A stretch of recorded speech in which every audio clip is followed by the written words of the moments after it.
किसी भी चीज को समझने के लिए सबसे पहले मन को शांत रखना चाहिए और फिर काम पर ध्यान देना चाहिए, क्योंकि हम मन से ही प्रश्न खोज लेते हैं और मन में ही जवाब देकर बैठ जाते हैं।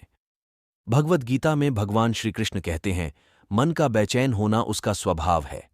हमारे मन को लगता है कि अगर वह अलग अलग बातों के बारे में सोचता रहेगा तो हमें आने वाली हर मुश्किल और मुसीबत से बचा लेगा। पर ऐसा होता नहीं है।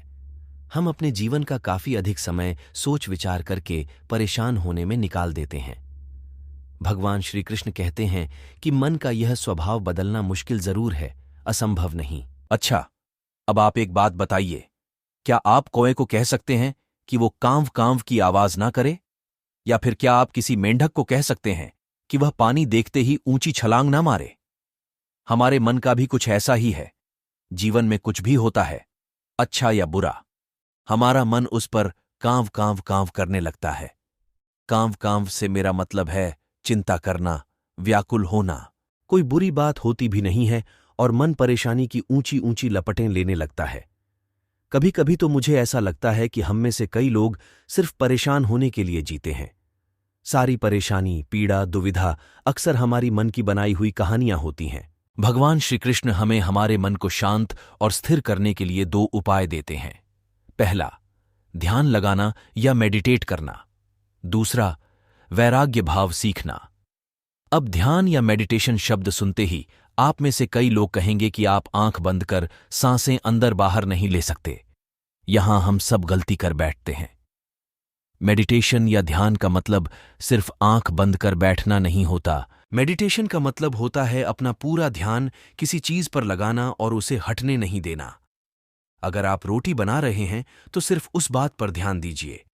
अगर आप पिक्चर देख रहे हैं तो अपना पूरा ध्यान पिक्चर पर लगाएं।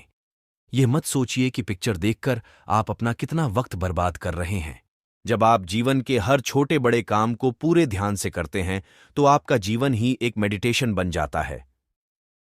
ऐसे जीवन में शांति, स्थिरता, साहस और सफलता का होना अनिवार्य है। वैराग्य भाव, दूसरा उपाय। वैराग्य का अर्थ यह नहीं कि आप सब कुछ छोड़कर जंगल में जाकर बैठ जाएं। वैराग्य का सच्चा अर्थ है कि आप जो काम कर रहे हैं उसका क्या नतीजा या रिजल्ट निकलेगा उसकी चिंता ना करें।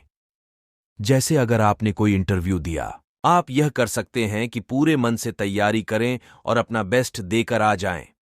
वह नौकरी मिलना या ना मिलना आपके हाथ में नहीं है। इस नतीजे के पीछे अलग अलग चीजें हैं जो आपके बिल्कुल कंट्रोल में नहीं। तो जिस चीज के बारे में आप कुछ कर नहीं सकते उसके बारे में चिंता भी ना करें। यही वैराग्य का सच्चा मतलब होता है। और यही है भगवान श्री कृष्ण का दूसरा उपाय, मन को चिंता की लपटों से बचाने का। याद रखिए, आप पूरे के पूरे इंसान हैं। समझदारी, संयम और कुशलता से भरे इंसान। आपका मन जब भी कोए की तरह अलग अलग बातों पर आपको परेशान करने लगे, तब अपने मन को भी प्यार से समझाइए और शांत कर लीजिए। बस अपने ऊपर विश्वास रखिए कि आप कभी अपना बुरा नहीं होने देंगे। दोस्तों, एक बार अर्जुन अवसर मिलते ही भगवान श्री कृष्ण के समक्ष अपनी जिज्ञासा का समाधान पाने पहुंच जाते थे। एक दिन उन्होंने पूछा, हे कृष्ण, यह मन बड़ा चंचल है, मनुष्य को भटकाता रहता है। जिस प्रकार वायु को वश में नहीं किया जा सकता, उसी प्रकार मन को वश में करना मुझे कठिन लगता है। इसे वश में करने का उपाय बताएं।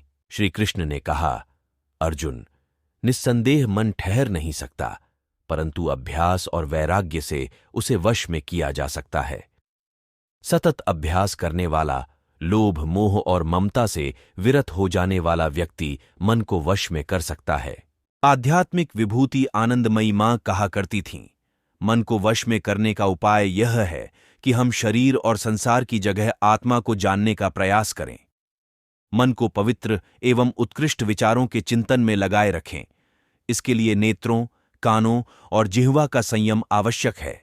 न बुरा देखें, न बुरा सुनें और न बुरा उच्चारित करें। यदि दूषित दृश्य देखोगे और अश्लील वार्ता सुनोगे तो मन स्वतः दूषित हो उठेगा।